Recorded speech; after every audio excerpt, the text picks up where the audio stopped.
This is Michael Matheson Miller, and you are listening to the Moral Imagination Podcast.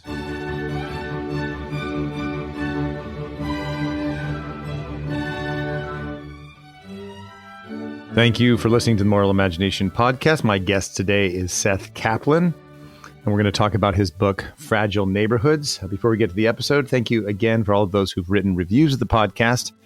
I appreciate it. It really helps grow the podcast. If you like the podcast and you have not yet written a review, please go to Apple Podcasts and give it a 5-star review. And please share with your friends.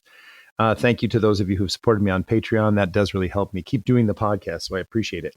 Like every episode, the show notes for this episode and links to resources and books we discuss can be found at themoralimagination.com. And then you can subscribe there for my occasional newsletter when I send out updates about the podcast or essays I've written or other projects I'm working on. So I appreciate that. So let's get to the podcast. My guest today is Seth Kaplan. He is a leading expert on fragile states. He's a professorial lecturer at the Paul H. Nitz School of Advanced International Studies at Johns Hopkins University. He's a senior advisor for the Institute for Integrated Transitions and consultant to multilateral organizations such as the World Bank, the U.S. State Department, U.S. Agency for International Development, OECD, as well as developing country governments and NGOs. We're going to talk today not about fragile states very much, but we're going to talk about his new book, called Fragile Neighborhoods, Repairing American Society, One Zip Code at a Time. So I'm very happy to have Seth on the podcast. Thanks so much for taking time to talk with me. My pleasure to be here with you, Michael. So let's maybe begin with the big picture and the idea of your book, which I know you've talked about a lot. You're an expert. Your training and your work, your career has been working in fragile states. So you're in places like Afghanistan or Nigeria or Sri Lanka during a war. And you tell the story of how this experience kind of started to point you to thinking about the United States. Can you talk about maybe just a little bit about your background and how you got to write this book, Fragile Neighborhoods? And then, or maybe even start, what is Fragile Neighborhoods about? And then how you got there. Maybe I'll first start where I came from, if it's okay with you. It's a little more logical. So I have, for the last mostly 20 years, been working on fragile states, fragile societies.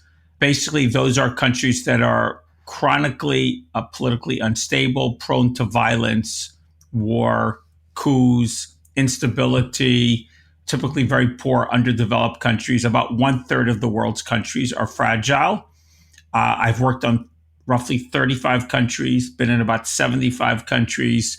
One very big and central takeaway of all of this work from my side is that relationships are key to understanding. The nature of relationships are key to understanding how well a country is doing. Relationships are central to the health of any society, and society is upstream from politics and economics. So if you're worried about politics, you're worried about economics, start thinking about how important institutions are. Everybody says institutions matter in my business. But for me, before institutions, it's the nature of relationships. Relationships make institutions, make politics and economics.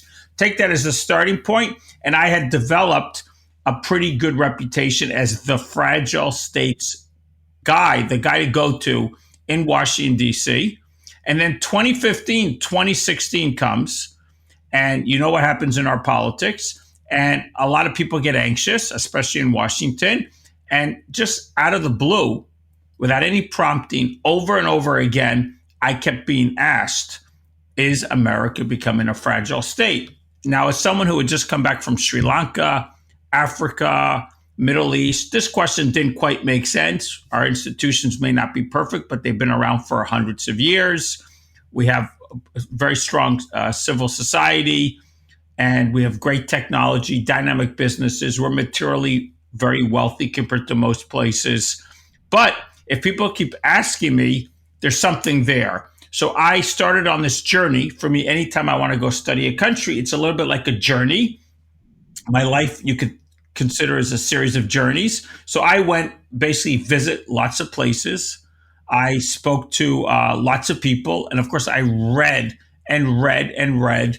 And for me, this idea that relationships matter And therefore, I was looking. I think the real question you have to ask about the United States, we have many things going very well in our country, but something has gotten worse in the last couple of generations. The politics, the trust, the social breakdown, the deaths of despair, the health crisis, the depression, and so a rise of suicides. The big question that we have to ask ourselves is what has changed in our relationships that lead us to have so many social and political problems? That is the question that really grounded my work, centered my work. And a lot of people, they worry about the national, and the national results or the national data matters. But for me, I was looking for what had changed. And I think what's changed most dramatically is the nature of relationships at a very interpersonal local level. And so that is what I centered my work. I looked at that issue, and that led me to focus on neighborhoods. And I just will put out one statistic. I mean, America is a big country, a lot of diversity, every place. We just spoke before, Michael, about how your neighborhood is so different than my neighborhood. And we could talk about even in a city, how different neighborhoods are. But one statistic is that there's a 40-year gap in average lifespan, depending upon what neighborhood you live in America. And even if that wasn't so, that could be a few miles apart, but even more typical might be 20, 25 years. If there's such an enormous difference in how people are experiencing life, then something at the neighborhood level really varies tremendously, affects people tremendously, matters tremendously, and for me is shaping everything else. So this is where I decided, and there's plenty of data to support this, that neighborhoods is the unit that we should examine how people are experiencing the country and look into it. And that became the focus. How have relationships changed at the neighbor level, and what can we do about it? That's the central theme of my book. Okay, that's great. No, it's very wonderful explanation. And so I have a lot of questions, as you know. Let's maybe just begin a little bit. Could you drill down a bit more into what would be some examples of relationship shifts, and what do neighborhoods with healthy relationships look like? And then what do neighborhoods where the life expectancy has dropped 20, 25, 40 years, what do the relationships look like there? So what's the key difference? And that is what makes it fragile. So what are the relationships that make something fragile versus robust? Again, relationships depend upon the nature of norms, the nature of institutions, and the difference in a healthy or strong neighborhood versus a fragile one. You can put all neighborhoods on a continuum. I don't think you could exactly plot them because there's great variation, but broadly speaking, this is continuum. A fragile neighborhood will have weak supporting institutions, a lot of mistrust. Family stability might be an issue. Interfamily dynamics might be an issue. There might be very few institutions, like social institutions of any type, that lifts you up. There might be even a lack of government might be distant. Access to things might be distant. And generally, it's stressful. It's a lot of negative interactions. And a robust, dynamic neighborhood is the opposite. And let me just give some practical examples. Mm-hmm. I can recall many times, almost on a weekly basis, where my neighborhood mattered to my well-being. And I honestly, when I walk down the streets in my neighborhood, I have a sense of joy. Joy, not because I'm friends with everybody, joy because I know I have all these relationships. I know who's behind the door of these houses. I know basically how many kids they have, where their kids go to school, something about the people. I know if I have a need, I can knock on the door. I know I'm going to see these people in whatever, a restaurant, some local institution, wherever it is. There's all this interaction, activity, lots of stuff going on. And just to give it, again, an example, I can recall some years ago, my daughter, probably about 7, 8 years old at the time, we had just come out of my car right in front of this house here. And she dropped her younger brother, about 1.5 years, on the cement, and his basically his chin is bleeding. And you could just feel me as a parent, even now, just the anguish, just remembering that incident. My wife, who's like Mrs., can deal with any emergencies. That's like her nature. She picks him up without even thinking and runs down the street. I can just visualize her getting the kid, taking off down the street, not even talking to us. We have no idea where she goes. Comes back in about 40 minutes, he's all bandaged up. She went to the nearest nurse. She knew exactly where the nearest nurse is. And as it turns out, over the years, we probably have 8 to 10 nurses, doctors within walking distance of where we live. And she more than I, but I know many of them. We know these people. Again, I don't think any of them are friends, but we have a relationship. And there's this mindset of people in my neighborhood that we care enough about each other. We have a common destiny. We're here to help each other, whatever the incident might be. And imagine that example I gave multiplied. And so just imagine the person who's having trouble maybe paying their mortgage, or the person who had lost a job and needed to find help, or the teenager who wanted some mentoring on what they should be doing in their life. Or imagine just hundreds of these little interactions or needs that people have. My wife went away some weeks ago for her mother. She wasn't feeling well. I needed help with carpool. Just imagine all of these things. You live in a social a society. What I mean by social security, like net web security blanket that's just there for you. It changes your feeling, changes your mindset, and it lifts you when you have a need to be lifted, and it provides access to opportunity when you have a need for that. And I think most people lived in some form of that 2 generations ago.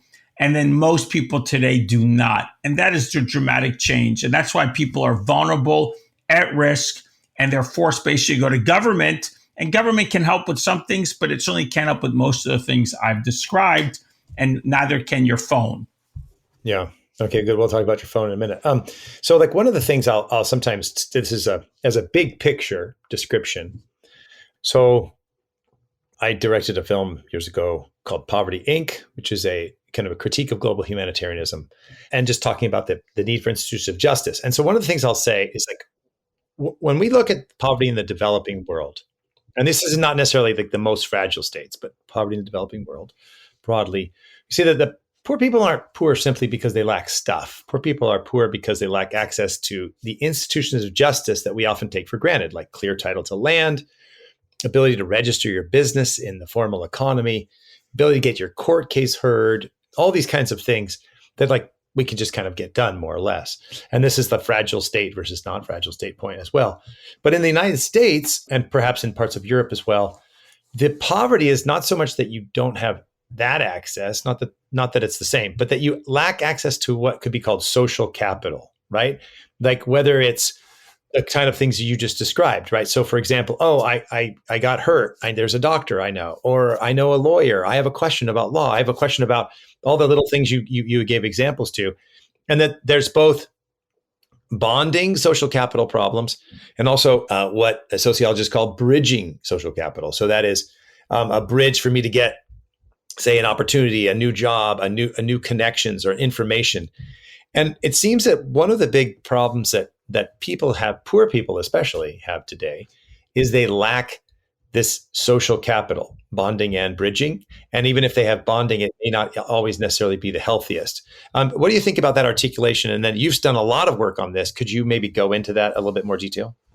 I would probably not differentiate as much between the 2 types that you referred to, a developing country versus a wealthy country, because I think they both have aspects of both of those problems you mentioned. Mm-hmm, that's right.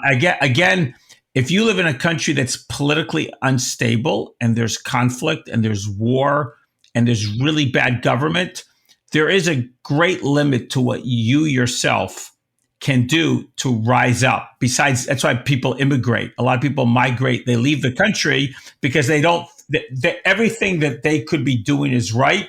And yet the place itself limits you. And so let's put that aside.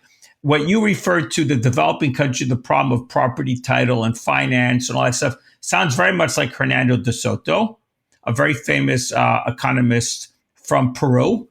I believe he ran the Institute for Liberty and Democracy or something like that. And I think if you go to some poor parts of America, you have some aspect of that.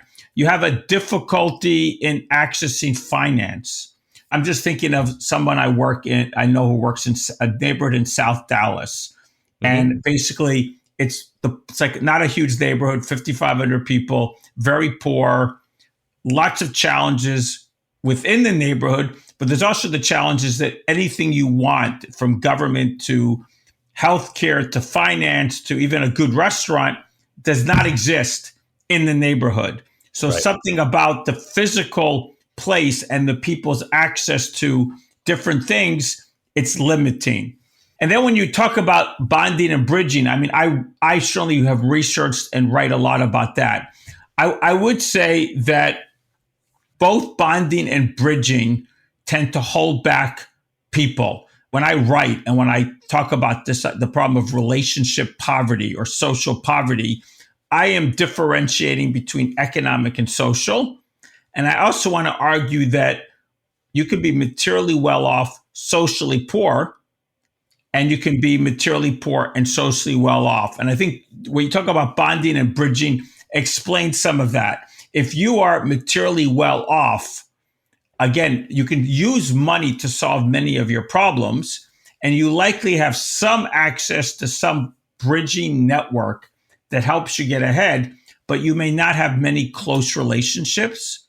You may be very lonely, isolated, and feel very vulnerable despite your material well-being. On the other hand, I could think of the worst neighborhoods, like the very distressed neighborhoods in the United States, in which 30% or more people are poor, and there's generally a downward trajectory. These places don't only lack money, but they lack both kinds of, and the bonding isn't there. There's no trust, and family stability would be part of that. Interfamily relationships, associational life is all lacking, and they lack access to the right types of networks to get ahead. And it's important that if we are trying to help these people, yes, training may matter and other things may matter and some material things may matter, but we have to address both of those for people to thrive. You could do one without the other and you will have some impact, but a really big impact happens when you can do both. Yeah. So that actually leads me to two questions. I want to talk to you about the difference between like networks and relationships. But in your first chapter, after the introduction, your first chapter is called Two Faces of Poverty in America. And you begin with a quote from Mother Teresa. You quote her. She says, "We think sometimes that poverty is only being hungry, naked, and homeless. The poverty of being unwanted, unloved, and uncared for is the greatest poverty. We must start in our own homes to remedy this kind of poverty." I think that's related to what you just said. There are two faces of poverty. There's two kinds of poverty. You've already talked about it a little bit, but could you go into the difference between like social poverty versus economic poverty? Because one of the things it seems you're focused on is social poverty as the primary difficulty that we have. Not that material poverty doesn't matter. You're not saying that, but that the real problem is this relationship poverty. Could you talk about that and explain the two faces of poverty? And I think the reason I want you to also go into the point of, we tend to think in the United States, I think this is a Western problem. We tend to think of everything in kind of utilitarian or commercial ways. And so there can be an easy way to think, oh, poverty equals simply material poverty. But I think it's also Mother Teresa who said something like one of the poorest places she's ever been is the United States, seeing the poverty of relationships. So could you talk about how to think about that, this tension between those two things? Yes, I have lots of immigrant friends who came to America and they are grateful for many of the benefits about the United States of living here.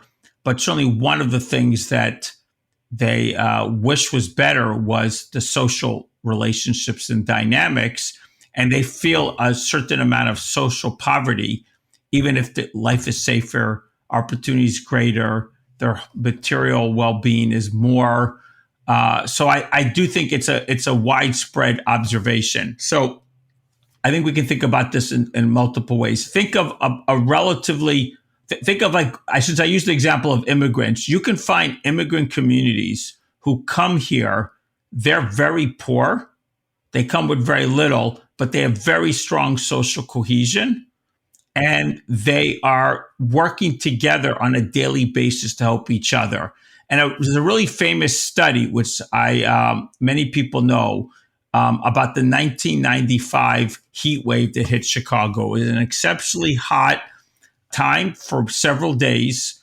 And Eric Klinenberg did a study comparing neighborhoods and tried to, like a social autopsy. Why did some neighborhoods have many more dead people than other neighborhoods?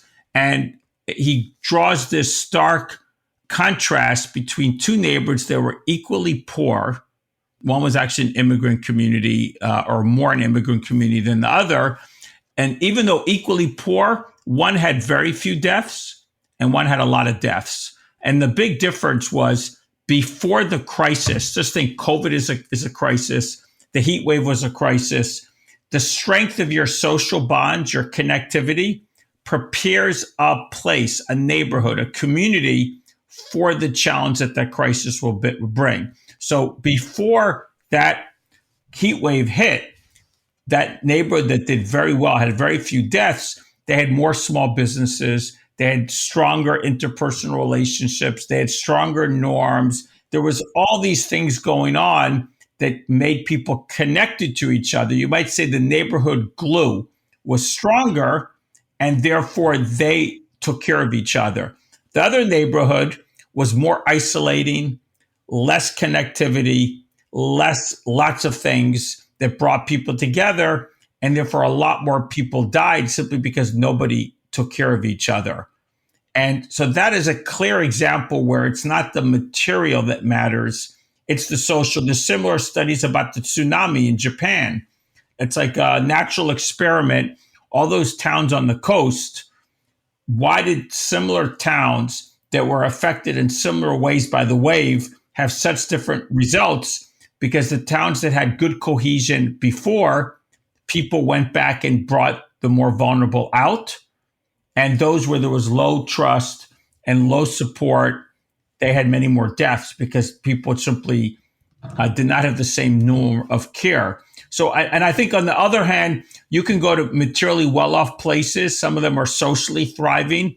You go to some places where no one talks to each other, nobody knows with each other, and there is more depression, more mental illness, more alienated kids, and that your money cannot make you feel good, feel happy, and we have to ask what is it that we not only have to tackle the material poverty, but we certainly need a strategy. And I don't really mean government, but we have to think hard about how do you design a society that strengthens connectivity, strengthens community, such that everyone will be able to thrive.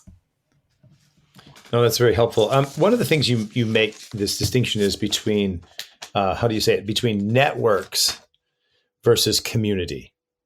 And that America has shifted in many ways from a community-based society to a network society. And that benefits some people. Some people can really flourish.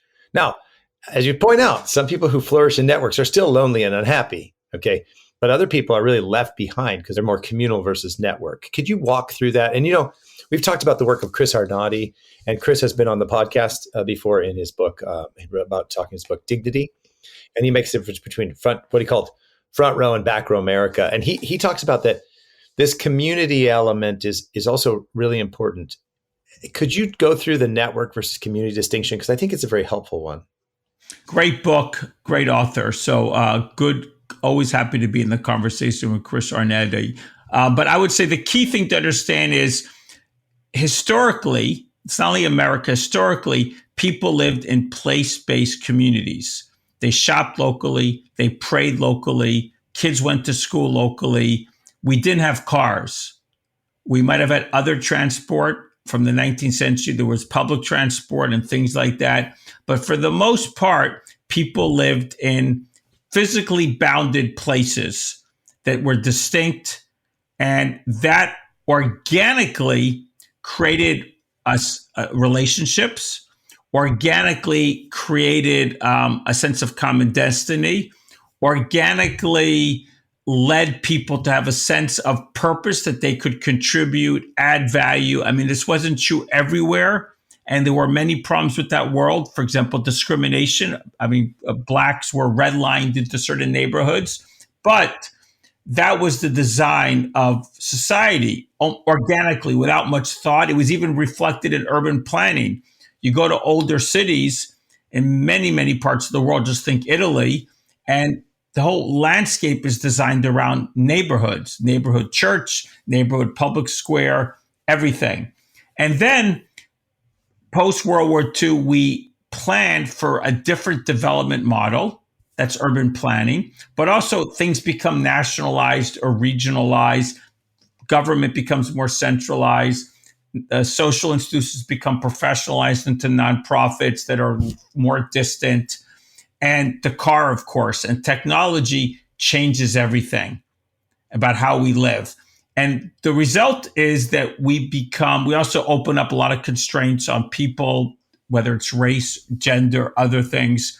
And the result is a much more dynamic, in some ways, a fairer society, a more dynamic society. The economy benefits, lots of people, individuals benefit, but there's a downside to that is not well appreciated. The downside is several. This network society gives great advantage to people who are in the right networks. Some of them are from specific places that are doing well. Some of them are because you got into the right school, you got into the right job, and that network carries you upward. But for every network that people join, there's a whole bunch of other people. They live in a place where there are no good networks. They are personally, I can think of myself, for example, not great networking. If there's some event with 100 people, I'm the one in the corner pretending I'm busy. So I'm not a great networker. One-on-one coffee, great, but don't ask me to go like systematically network as some people do. So people may not be good at it. Places may not have very good networks. And just some people, even if they try their best, may never get into the right networks. They may not have the right way of talking, which some authors have that way of talking. They may not know how to apply. There's a lot of reasons why. And if you're in a good network, it helps you and your children stay in that network. So there's a different type of inequality or unfairness that's not based upon how smart you are or how hard you work. It's based upon what network you're in. I want to say one more thing. When you're in a society built around place-based institutions, not everything is great. Not every place has those great institutions. But for the most part, every place has some social structures that are there to support you on a daily basis. When you're in a network society, you end up with a lot of places in which there may not be social structures to support you. And a lot of people may just be lonely, alienated. And you often have no influence, no ability to influence to make anything better, which is also an alienating. It explains much of our mistrust and alienation that so many people are out of the system, so to speak. This has affected men, women, and children. We see, for example, family breakdown. I mean, fatherhood statistics show that the absence of a father in the house leads to 4 times greater risk in poverty, higher infant mortality, more likely to go to prison, more likely to face abuse, more likely to abuse drugs and alcohol, et cetera, et cetera. There's a clear family breakdown. This is very harmful for children. It's very harmful for women. And also men suffer, right? And part of the deaths of despair argument of people like Angus Deaton and Ann Case, but in a number of writers talking about this, Nicholas Eberstadt talking about men without work. You could talk about all of those demographics, but maybe we'll start with men. Some men are really good networkers, but a lot of men really flourish in place-based communities where they have a purpose. And men feel a lack of purpose. And these are, obviously, Seth, this is like a super complex question, but there's a lot of things going on. But could you talk about it from your perspective? How is this specifically affecting men? And then let's talk about women, children, and families in general. Okay, I think there's 2 strands here. One is, I think that the movement from place-based institutions to networks has led to what we might call a great disinstitutionalization of social life. And that affects people's desire to be married. That affects the strength of marriages. That affects the attachment to jobs. And it affects a lot of things. And again, there's a meaning really too. Like there's like purpose, and that's a different level. But yes, so purpose, meaning, all of that. And again, there's a dynamism that this shift has produced, which we don't want to ignore the positive aspects and those that benefit. But for sure, the deinstitutionalization of social life, I think, is one of the underappreciated challenges that we as a society face. I mean, you could even argue the decline in people wanting to get, as I mentioned, decline in willingness to get married, decline in desire to have children. Lots of things is simply because we have become so trained and so acclimated, or I would even use the word socialized, to spend time alone and spend time virtually and spend time in a certain way. We have undone the natural socialization that humans have basically been experiencing for all of human history in certain ways. You're not going to completely undo it, but some of it is being undone. So I think that in itself is a whole challenge. I mean, men, it's hard for me to say this happens and it's directly contributing to the malaise of men in our society. But I totally agree with your assertion that women are simply, I see it every day with women all around me. Women do well in networks. Men do well in structures. And the fact that we've moved from a society of structures to a society of networks, I do believe explain one of the reasons that women are, in so many ways, there's certainly some areas men do better than men do better than women, but on average, it does seem quite significantly that women are doing better than men. And I think one of the underexplored areas is this move from place-based structures to networks. And it's most obvious because when men are not married or when families are not married, you see that the boys turn out much worse than the girls, but even the men adults turn out less well than the women adults. And you could just see this over and over and over again. But I don't think it's only marriage. I think it's harder to prove at a neighborhood or a place level. But I believe this lack of having some feeling of agency, some feeling not only of belonging, but ownership in something that you can rise up and play a leadership role. I think this explains a lot about the lack of motivation and basically the despair that so many men feel in America. So I think you're spot on. And the only way for me to reverse that is making neighborhoods matter, neighborhood institutions matter, and ensuring that every man and woman have great opportunities to contribute and play a role in their local areas. Yeah, that's good. So there's a lot of things that you talk about that are very practical, and I want to get there. Let's actually move here from your big picture into some theoretical questions that I think are important and we've started to touch on, and practical ones, I guess, as well. So Alexis de Tocqueville, the great Alexis de Tocqueville, worried that one of the problems in democratic life was going to be what he called individualism. And that is a turning into self, right? He describes that. It's not just typical egoism, but it's a turning into self. And there's a couple things going on here that he worried that individualism would lead to centralization, right? Because we would just kind of turn ourselves and give everything to the government. And that centralization would actually lead to increased individualism. Yes. And so there's this tension going on there.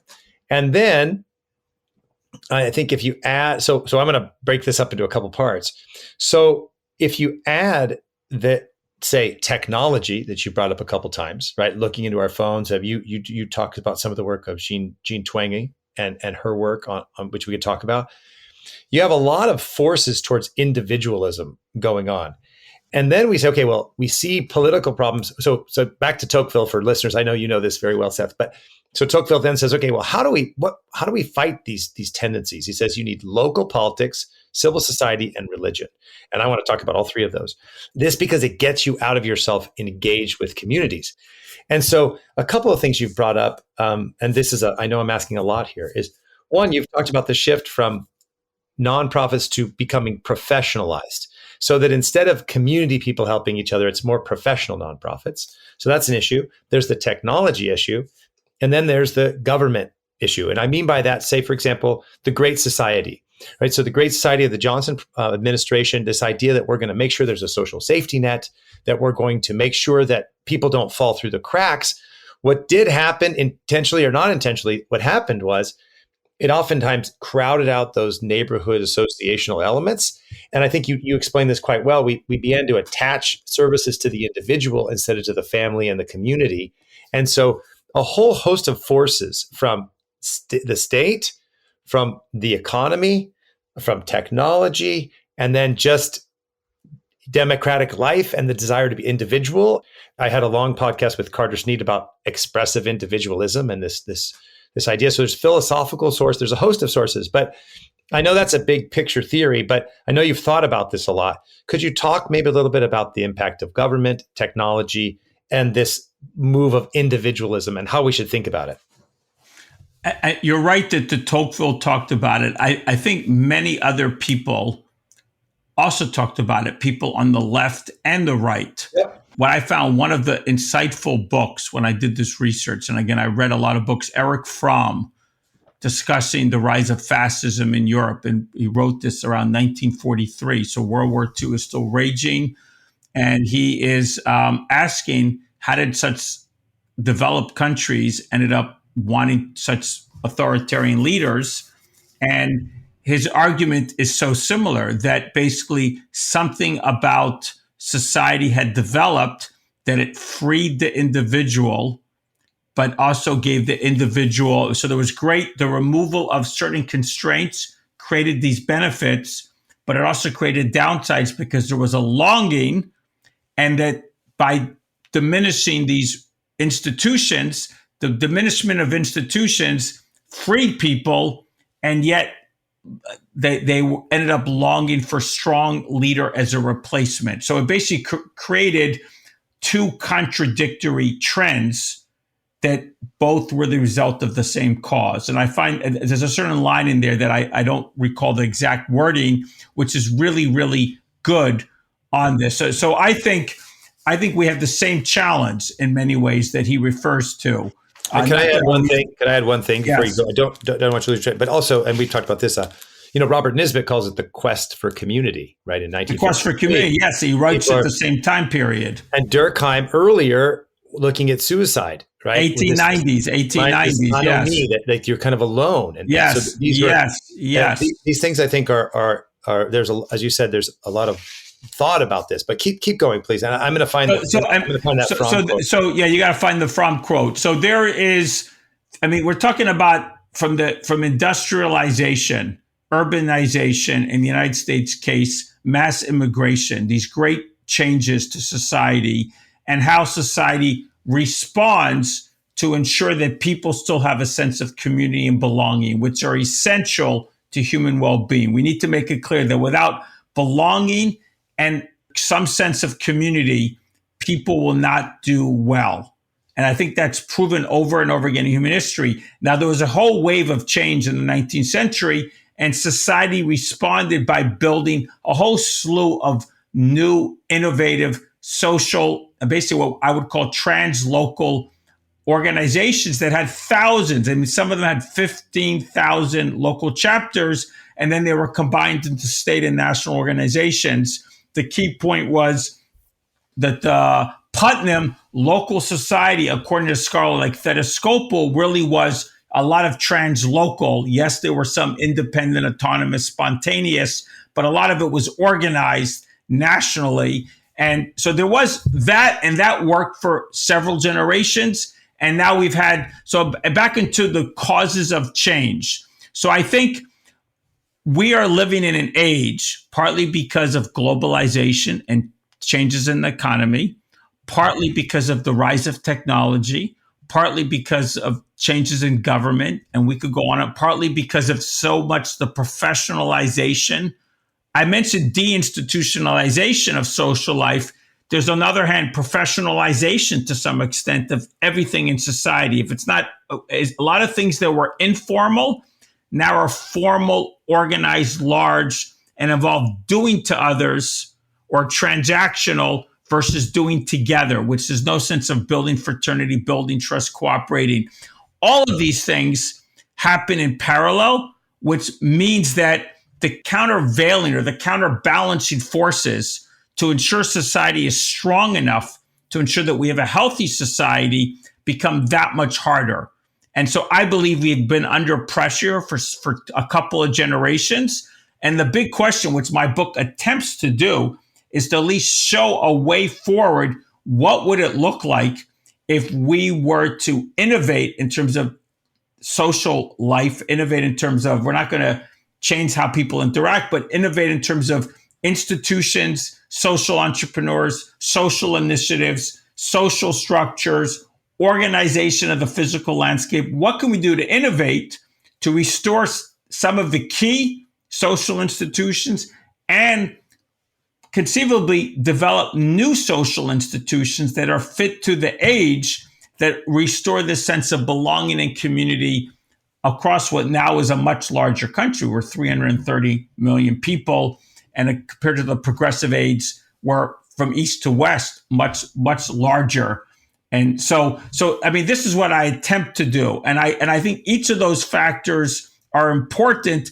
I don't want to put government as the main or the only culprit. I think some people do. I think technology, in terms of the car, in terms of what it's done to businesses, it's like better management, better technology in terms of management, in terms of the nonprofit world. Certainly the fact that government could have grown in a way that supported the local, but often has grown in a way that encouraged large nonprofits and grown in a way that was very focused on individuals and silos. I think all of that is to the negative. I think it could have acted differently with much fewer negative repercussions on society. And you could find some countries around the world with a very strong state, but that doesn't damage society in the same ways that ours has. Yeah. So I think, I mean, it's very good. I think that you identify a multifaceted source, which I think is really important, because sometimes we say, oh, it's government's fault or it's technology's fault, but it's a host of things that are changing, and some things for the good, some things for the bad, and there are trade-offs. I also think, which I mentioned just a moment ago, I mean, there's also a philosophical sense of what's called expressive individualism, right? That the law has to protect the individual at the expense of everyone else, and that we can follow our passions. And, so I refer to Carter Snead's podcast, which I send listeners to, and you can listen to it too, Seth. But Snead says, you can be an expressive individualist all you want, but you should be nowhere near the law, because following your own passions is great if you're a healthy adult. But if you're a child or elderly, the only reason you're able to do that now as a healthy adult is because somebody else didn't do that to take care of you. And that I think there's legal and cultural things as well. Two other points I'd like to make is, one is, both of us actually, we found out we both lived in Japan for quite a long time. I for 5 years and you for 3 or 4, 5? 4 years. 4 years. Nihongo hanashimashou. But one of the things I remember when I was in Japan, I had this, people would always say, oh, well, Japan is collective and the United States is individual. And there was something partially true about that, but something always didn't set right with me about that, because, it took me a while to figure it out. But what I realized is that the United States is more than just individualist, not collective. The United States was associationalist. And this is what Tocqueville says is one of the remarkable things about the United States. Let's do things, let's solve problems, let's get together. We still have that tendency. I mean, we're still very associationalist in many ways. But what you identify is we've dropped dramatically, and other people as well, right? Where the professionalization of nonprofit, as you talk about, these mutual aid societies, like the Knights of Columbus would be an example of, very like lodges and things that had individual local, manifestations or instantiations, but had a national character. Life and health insurance and disability insurance. I have to get the data exactly, but I was talking to somebody about who knows this quite well. And about, say, 7,500 years ago, 90+% of life, health, and disability insurance was through these mutual aid societies and these kind of things, Knights of Columbus type of things, right? Fraternal associations is what they are called. And now it's about 2% of life. And that serves some benefits, right? Because you said like the professionalization of management, more efficient, but we also lost all the things that came with people knew each other. They went to the lodge, they saw each other weekly. So these things have all fallen apart. And then the technology aspect, I think, is also important. One of the things that you say, and we'll get to this here, is that, we need to rethink how we're doing place-based and what you call a sideways approach. And this fits into the principle in Catholic social teaching called subsidiarity, and that those people closest to the problem handle it. And I think generally in the West, we've lost some of the appreciation of subsidiarity, not just government, not just the market, not just the professionalization of nonprofits, but all of these things together. And that part of what we need to do is, as I think you said, and we'll talk about that, is reinvigorate like social innovation in this area. So you call it a sideways approach, that that place matters and that we need to take a sideways approach. And then you actually give some great examples throughout the book, which we don't have that much time, but we can talk about some of them. Could you maybe give the big picture of the sideways approach and how you think about rejuvenating communities? Okay. Mostly we think of change top down or bottom up. Top down, it's government or some organization that's distant, and it's basically being done to us. And I think one of the problems we have is that so many people think, as opposed to them participating in some local initiative or organization where they could have an ownership stake in and have a sense of agency, people feel that things are being done to them economically, socially, politically. And so there's a lot of top down, and it's happening in more ways than we can imagine. Bottom up is often considered the ideal, in that we locally get together, we organize, we have some initiative. When I say horizontal, it's a bit different than bottom up. It is in society, it is more at the bottom, but horizontal means that the place matters. And I'm going to say horizontal means two things. One is a place matters, a neighborhood matters, and horizontal means that we're thinking in terms of relationships matter in a place. So we're trying to be inclusive of a place. We're thinking of the social dynamics in the place. We're building relationships across the place. Bottom up could still be very siloed. It could be focused on very few people. It could be bottom up, and then it could have nothing to do with place. For me, horizontal sideways means relational at a place level. Again, you're bonding, but it also means across. We are a huge country, so it means between places. And it also is a great reminder that a thriving country or a flourishing country needs to ensure that as many of these neighborhoods that people live in and how they experience life are all thriving at the same time. And so it's thinking sideways or horizontal about what success is. And it's thinking of the bonding, bridging, and it's thinking about what we should measure success not by a vertical indicator, but by horizontal indicators. The vertical matters on some level. I don't want to downplay it, but you can have a great vertical number and have a lot of places not doing well and a lot of people not happy and angry, actually. You give a couple of examples of how to do this. And you talk about the sideways approach from families and communities and building trust together. Why don't we start with the family example? You tell the story in your book about J.P. DeGance and his work with Communio. And you begin, the chapter is chapter 7, it's Church, Saving Marriage at Scale. And you quote Confucius: "To put the world in order, we must first put the nation in order. To put the nation in order, we must put the family in order. To put the family in order, we must first cultivate our personal life. We must set our hearts right." And you go through this, some of the project of that, what J.P. DeGance is doing and the family. And I think, if you look at family breakdown and statistics, generally speaking, and I'll put some of these statistics actually on the show notes, for listeners.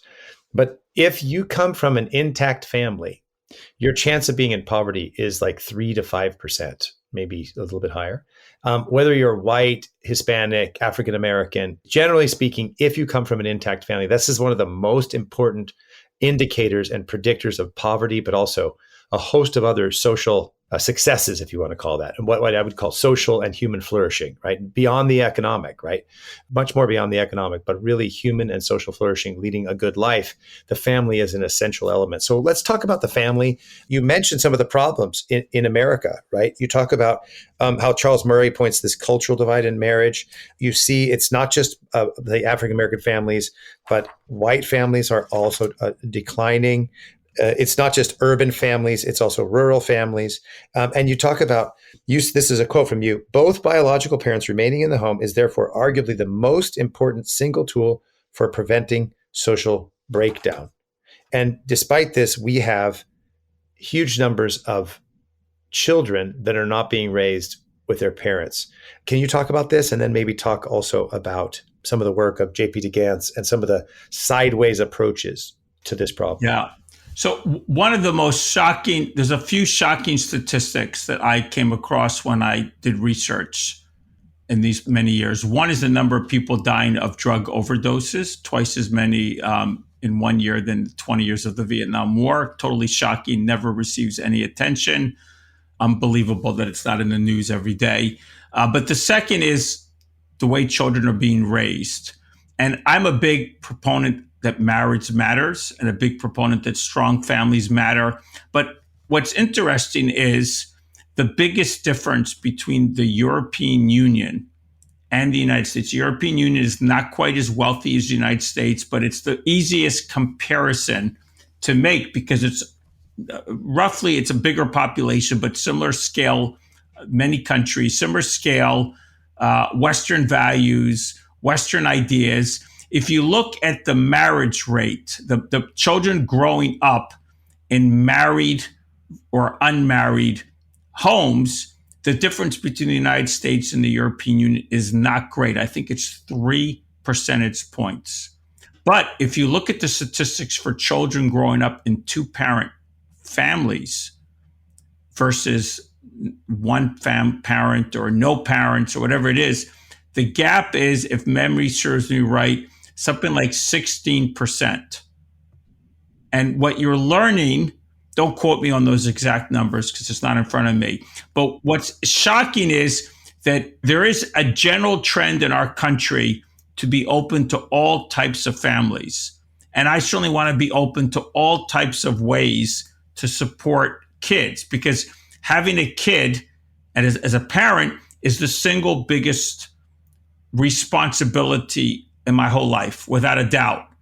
Whatever else I try to do pales in the comparison to bringing a child in the world.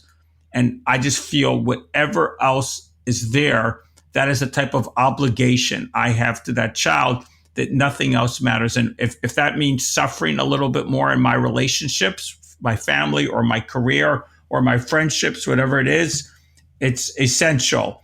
So for me, that makes sense. For a lot of people want to say that marriage is old and we shouldn't make it as important as I want to make it. Okay, so let's suppose I say fine, but then look at the statistics and says in Europe, especially Northern Europe, there are a lot of people who are telling you marriage doesn't matter to them, but the obligation of taking care of a kid they bring into the world does. And why is this gap between the United States and Europe? If we were just to reach European numbers, which are, I think, 79% of kids grow up in households with two parents or something like that, we would have, I think it was 5 million more children growing up in what I would call a stable home versus an unstable home. And that is not about more marriage. That's about 5 million more kids with a much better prospect of getting ahead and having a good life than we are currently doing. And I don't think anything the government or anybody else can do would have as big as an impact. Yes, I wish they were all married, but let's put aside marriage if it's controversial for some people. Let's just talk about, you have a child, you have an obligation. Why is it that in America, so few people, and I won't talk about male or female, feel that sense of obligation that they should stand up for what they've produced.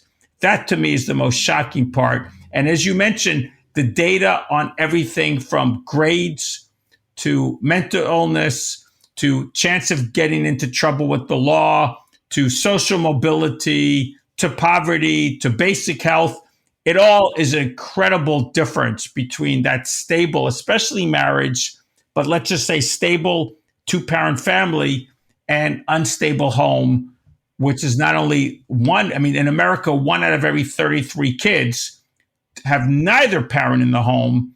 And that's mostly not because grandparents are there of choice. It's mostly because the parents are not there for whatever reason. So, I mean, this data just blows my mind. And I don't think there's anything except in a conflict zone where a lot of parents have been killed.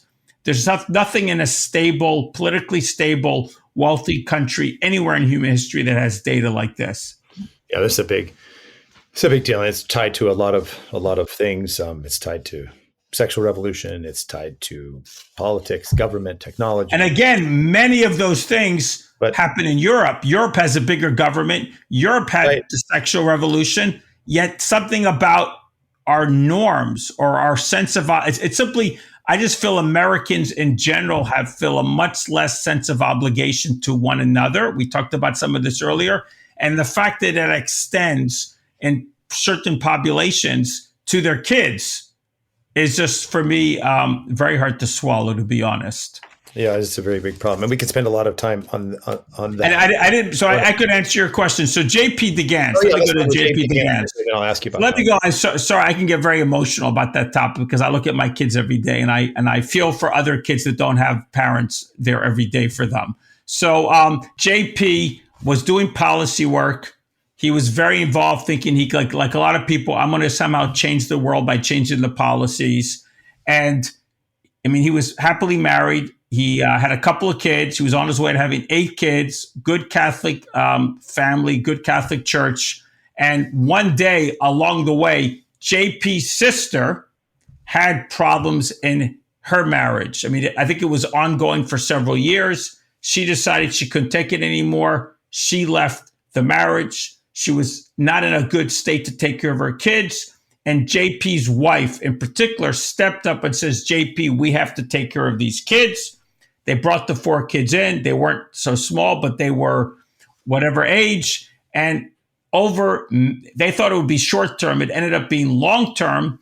They took care of those kids, and their church and church community provided a lot of support to enable them to do that, because there was a big burden, especially because they were not so old. The sister was older than they were. Kids were already pretty old for them. And JP along the way thought, well, this is the most important thing that he could do. He decided the single most important thing that I can do is not policy, but do something about marriage in America. And he took years. He worked at the Philanthropy Roundtable, years of trying to find the right formula. The idea from the beginning was, because he was a guy who knew marketing and he was a religious guy, we got to use the churches. We got to use the latest marketing techniques, including big data. We have to find some combination of that to find the best formula to help people have better marriage outcomes, especially when their children are involved. So he worked over many years, many trial and error, eventually spun off, started Communio. And Communio now has a larger staff. It has a nationwide presence. It's on a way in the next several years to be a whole nationwide organization. And their model, which again is constantly being improved, that's one thing I love about JP, constant iterative learning and incremental improvement.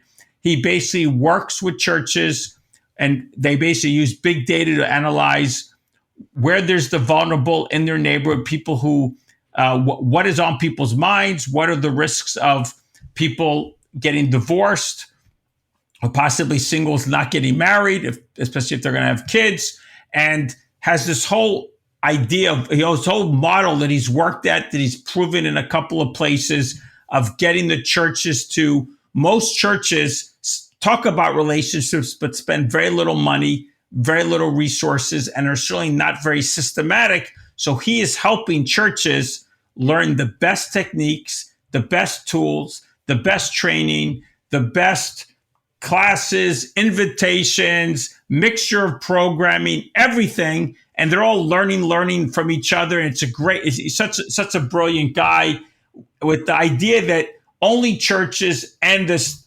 technology and marketing techniques can really make a difference. It will increase people going to the church. It will increase marriage outcomes. It will lead to more stable and strong families. And there's so much to learn from him, as well as all these social entrepreneurs.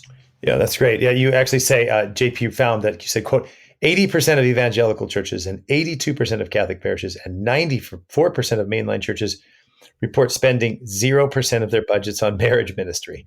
Right. And so this is something he's just clearly. It's shocking if you think about that, how much they talk it. They talk about it, but of course, shocking. But how do you stay married? Like, I mean, this is, I think, something that's really important is, marriage takes work, it takes practice, takes learning. And so, especially when you have the breakdown of community, people don't know how to resolve their problems. They don't know how to work together. They don't have standards. And I think just training people in that, helping people in that is essential. We don't have very much time. So there's 10, 20 things I could talk to you about. I want to say for readers, you just need to read this book. It's a great book. J.P. DeGance is one example. Chris Lambert, you give the story of his work in Detroit. I actually had the chance to interview Chris and visit the work he does at the Dumfries, it's called the Durfee Innovation Society in Detroit, which is remarkable. And one of the things so there's so many things that I'm summarizing quickly because I highly recommend this book to listeners. And as you know, at the Acton Institute, Seth, we're starting a Center for Social Flourishing, and there's a real overlap. And we've learned a lot from you already in this. It's like one of the things I thought about from your book, and as we're thinking about the Center for Social Flourishing, that the interconnectedness of human, family, and social flourishing is so important. And so I think of an after-school program, and you talk about one of those at the Durfee Innovation Center. I met with a lady who does it. It's remarkable. And you think, okay, well, if you're working on helping children after school, okay, what else do you need? Okay, well, we can work with families. We can work with entrepreneurs. And there's a connection that Dr. Chris Palmer has done between mental health and metabolic health. So what are people eating? And this broad-based vision of human flourishing, I think it can't be done top down. And it can't really be done bottom up. It has to be done sideways. And there's this, I think, overlap. We've been talking about this at the Center for Social Flourishing at Acton. Okay, how do we think of this broad way of thinking about all of these things together? And I think there's where there was such great overlap with your work on the sideways-based approach. So I have two quick questions for you because of time. One, I'm going to make you do something a little bit difficult. The last chapter of your book, or the last two chapters, you say rethinking the American dream, and then you have this idea of start here, right? We need to have an operational sideways approach, right? Focus on children, especially the boys, because of high return investment. Resources where they can have channel resources where they can have the broadest impact. Target as many drivers of neighborhood health as you can, right? Get early warning systems. Engage religious organizations and work this kind of quarterback sideways. So if you're on an elevator, it's 30 floors, so you have more than 3 seconds. But can you give just a couple minute summary of this sideways approach that I think is so important for human and social flourishing? Again, I think it's about relationships. You talked about bonding and bridging. We want every person to live in places where there's the society social support system.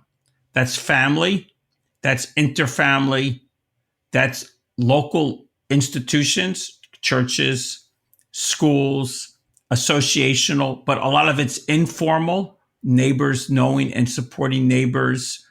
And so if you think of this as neighborhood by neighborhood, so first of all, I'm grateful that you have what you say, and I'm grateful that we have, and I look forward to having some opportunity to work with you. But I think we need to have this vision that every person should have the opportunity. I can't say the right, because obviously we're not going to be perfect, but the opportunity to live in something like a flourishing neighborhood where the families, the interfamily, the streets, the local institutions are there and they're overlapping. And when this works right, it just produces spin-off. You mentioned it to some extent. You didn't use the word spin-offs.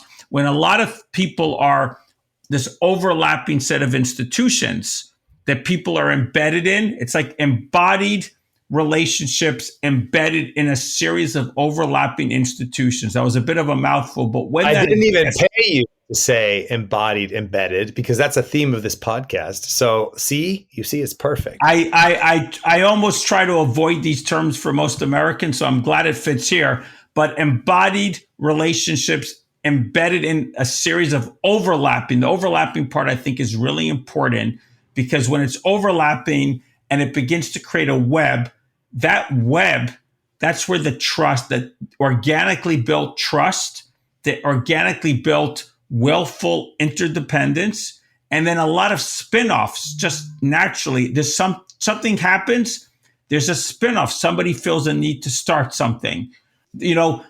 We face a series of ongoing challenges, we as individuals, we as families, we as places. And if there's not this type of network and support and trust, and that's producing lots of spin-offs, we're not consistently being ready. I give a practical example. There's been a little bit more worry about safety and security in my neighborhood. So all of a sudden, there's all these spin-offs. During COVID occurred, and all of a sudden there was all these initiatives and people putting their seats in front of chairs in front of their house. So the point is, when you have this and you're flourishing, you're so much ready to take on whatever comes your way. And when you don't have it, you're not ready, and everything is happening to you, and you're fragile, and your relationships and neighborhoods are fragile. Yeah, and I think this is again very super important. And one of the things I've sometimes said is when you have globalized dynamic economy. You talk about the Asian tigers or the Celtic tiger. I mean, a dynamic economy is like a tiger, and there's shifts that happen. And so having strong communities helps you navigate these ups and downs, navigate, say, danger threats, navigate COVID. We need to be dynamic. We need to be, resilient is a good term, but resilient can also mean that you don't change. Yeah. So dynamic, some people robust and dynamic. Some people use the word anti-fragile. Yeah, I think anti-fragile is what you produce, but that's because the system is robust and dynamic. That's how I think robust, because I think anti-fragile is where you when difficulty makes you go somewhere else. What we also need is just be robust and dynamic to be able to solve difficult things that come at you. And I think I agree, that's better than resilient. And it's more, the thing is, it's more and more important because these level shocks or stresses are becoming more frequent and they're becoming harder. And the weaker our social fabric is, the more people are going to fall through it. And I think government has a role to play, but it's not going to be to solve all these people falling through the fabric. I like this way we've been talking at the end about robust and dynamic, because you have fragile, resilient, or robust, and then anti-fragile. But anti-fragile is a different thing. It's a little bit of a different thing. And so just mean for people who know Taleb's work, it's like, well, how do I become anti-fragile? I like dynamic personally. Robust and dynamic. Robust and dynamic is that because it's different. Yes, being anti-fragile is good too, but that's just a different thing. That's I think robust and dynamic for the community is easier to obtain. But anyway, that's a detail. The last question is, you have an essay, which I'll put up. And so it's both a big question, but I'm forcing you to do it in short order, Seth, is you have an essay at First Things called The Cure to Our Social Breakdown. It was October 23, and I'll put a link to that in the show notes and to other things we've talked about. And here you just mentioned also living in your neighborhood, which is a religious neighborhood. And early on in the discussion today, you talked about institutions and relationships, and you say, politics and economics come from society comes from relationships. There's a historian named Christopher Dawson, and he makes the argument that cultus, that is culture, and specifically religion, is the driving force of culture. That is, religion is the driving force. So contrary to, say, a Marxian analysis would look at economic and social relationship, he says it's the religious ideas, ideals, and practice that is the source of all of these other things. You could comment on that or not, but I do think you in your essay at First Things, you do talk about how the religious nature of your neighborhood plays a really important role in building the relationships. Could you talk about that just a bit? Okay, I think there's four ways in today's world you get strong neighborhood communities. One is religious. One is cultural, something that's been there. Think of many towns in some places. I think you get it because there's a lot of social institutions. I think you see this in some like Park Slope or Chevy Chase. They're very progressive, but there's a lot of social dynamics, social institutions going there. You could say that's culture, but I differentiate between culture and social. And I think the last one is something physical. You're a little bit, I know people live in places, they're a little bit removed. That's why I think boundaries, a clear start and a clear end to a neighborhood is very important. Those are four. Mine is, for the most part, religious. Because we are religious Jews, we cannot drive on the Sabbath, and therefore people have to live near each other. And this place started, this area, because some of the synagogues moved out from downtown, started roughly 60 years ago with one place, then a second place. Now there's roughly six, depends upon how you count, because there's some backyard praying going on, so to speak. But we have six big synagogues or medium sized, depends how you define that. And then we have all these institutions around that. It's not so walkable, but everything is close enough that it is walkable, whether you have a sidewalk or not. There's some restaurants. So everything goes on within roughly a 30-minute walk. And there's, again, a few thousand, maybe 2,000 families, maybe less than 2,000 families. If you include the kids, you're getting 7, 8, 9, 10,000 people. And not every religious Jewish community is for me as warm as this one. It happens to be warm because it's a bit isolated. There's not many other religious Jews in Greater Washington. If I'm in New York, I find it a bit less warm because there's so many people, you don't appreciate your specialness. Here we feel the specialness, and we're like in a container or in a cocoon.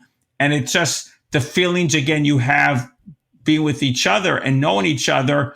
I mean, again, it's not friendships. It's hundreds and hundreds of relationships and a feeling of, for me, joy and social support, whatever I do every day. So I don't know if you want more detail than that, but the key thing is the Sabbath.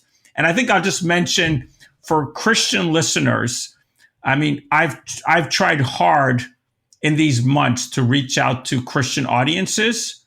I think one of the challenges, my faith, because we've been in the minority for so long. I mean, Israel changes things to some extent, but in the diaspora, we've been in the minority for so long, is that we live countercultural. We are comfortable being different in society, especially if you're in the Orthodox, more traditional part. For my Christian friends, so used to being the culture, as the culture has evolved, I think Christianity, what it means to be Christian and what the faith means, has changed tremendously. Therefore, churches are somewhat consumer oriented. They're less demanding. I think the idea of Christianity has shrunk. It has shrunk from the original meaning. There are attempts to make peace or fit with the culture because Christians are used to being the culture.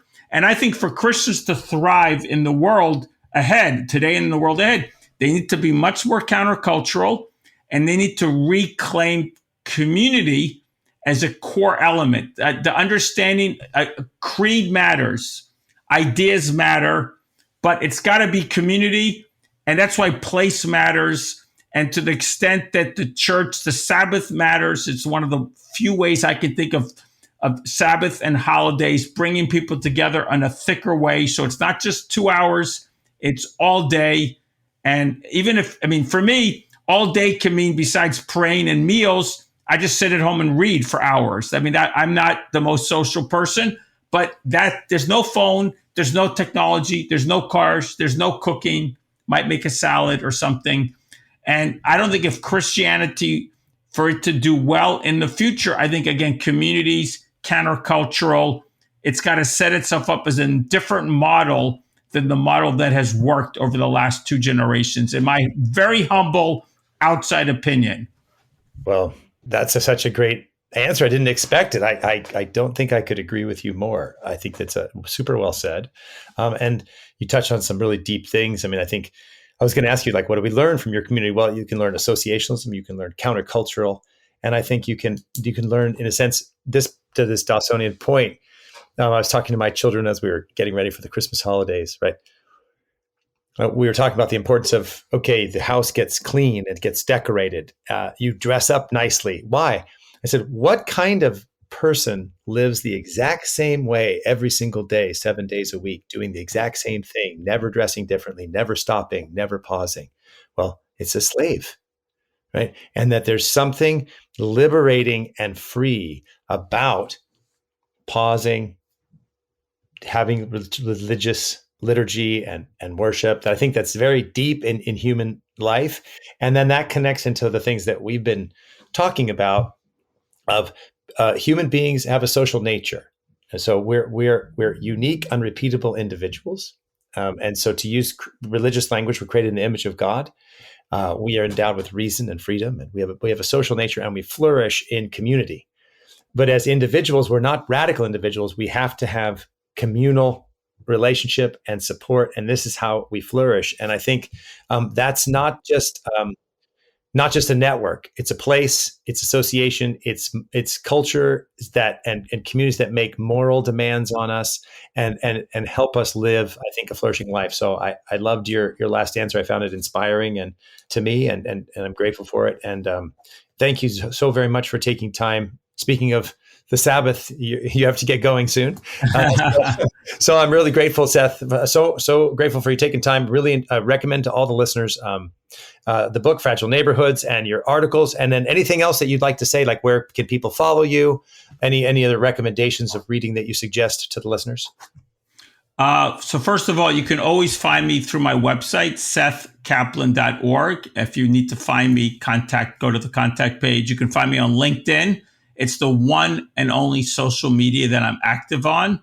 And you can find me, it's the healthy social media, a little bit too much self-promotion on it, but it's not so bad. And you can find me on LinkedIn, and I try to post something on community or place 1 or 2 times a week. And I would be delighted if anyone wants to continue the conversation to find me. And thank you, Michael. And I look forward to more with you and with Acton and onward. So thank you so much. All right. Thanks so much, Seth. I appreciate it.